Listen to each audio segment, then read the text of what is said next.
Hi, I'm Matt. Moayad. I'm Jared. We're Group 29 of EPL, and today we'll be discussing Henshey-J's human personality test and its application in Norris, McGee, and Fleming's cases, respectively.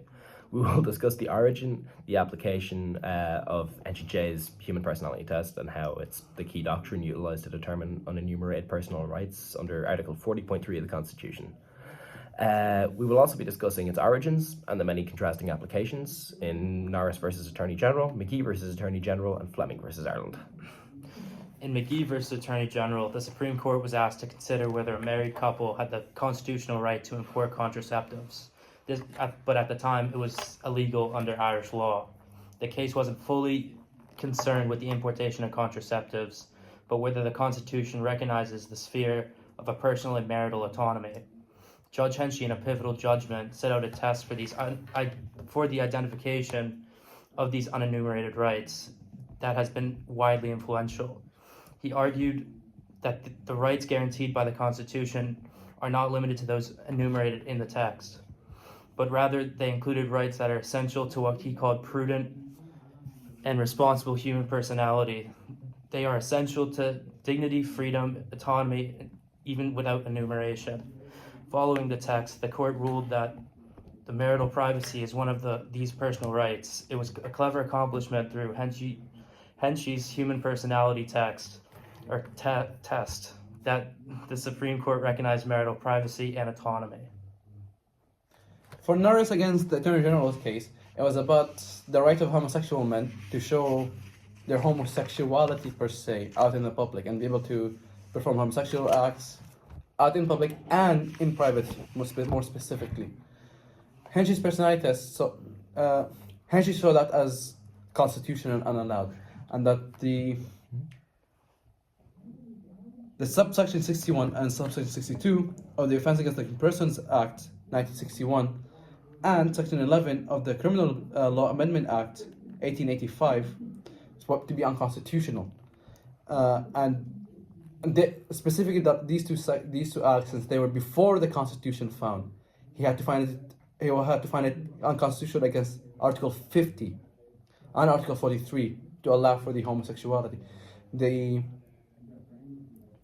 human personality test was used in order to show that there is a right of privacy between the two consenting adults to be able to perform homosexual acts and sexual acts in more specific in private or specifically in private. The Supreme Court encountered a very rigorous constitutional challenge in Fleming versus Ireland.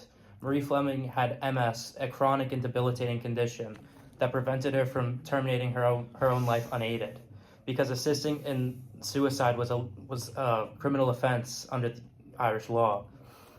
Fleming challenged that this blanket criminal offense was unconstitutional.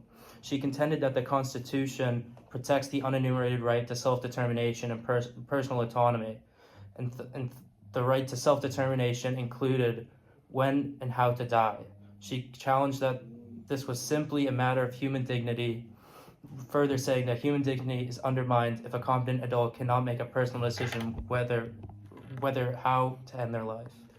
Now we get to Denham's ruling. Denham denied Fleming's claims of her wishing to avail of assisted suicide due to her late-stage MS. Denham stated three key issues: the locus standi, whereas the appellant could challenge a law that was not immediately enforced upon her; constitutional rights, mainly her right to die and her right to personal body integrity, as well as autonomy and her equality; and the European Commission of Human Rights, with its compliance with Article 8 and 14 of the ECHR. Denham denied this as our Constitution does not recognise a right to die or assisted suicide. Its personal autonomy does not extend to that. Article 40.3 serves a constitutional duty to protect lives, and this does not include assisted dying. On the point of the ECHR, the court ruling followed that of Pretty versus UK.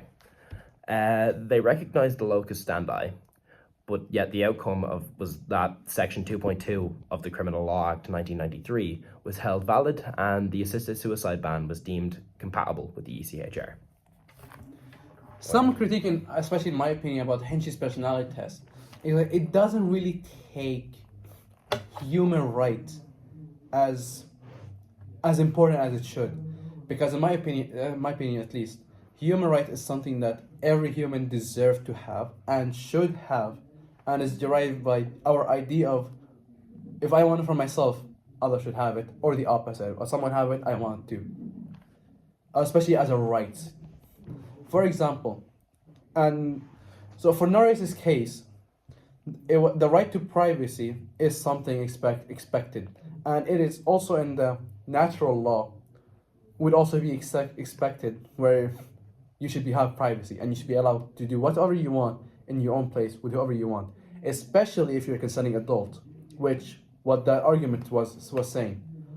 In McKee's case, the idea of using contraception, especially for the law back then, it was that it would be killing children or unborn baby, or it was against abortion. But using contraceptive wouldn't kill, it would prevent.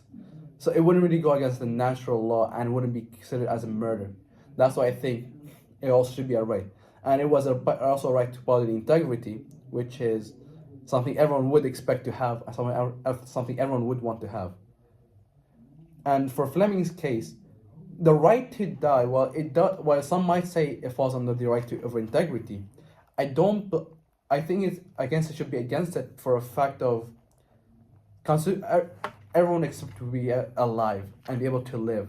So removing that, even if by your own hand, it still would be a go against natural order and natural law, and against personality and whatever would, because it would still be considered murder, especially if it's unhelped, so it would be considered suicide, which is the same thing. To conclude, Henchy J's personality test is still of incredible importance to Irish constitutional law as a source of rights and how they're understood. Its application clearly highlights tensions between individual autonomy and the competing constitutional demands of public morality and their protections of life. It is paramount in our comprehension in relation to certain issues that arise and is a revolutionary necessity. That is all. Thank you.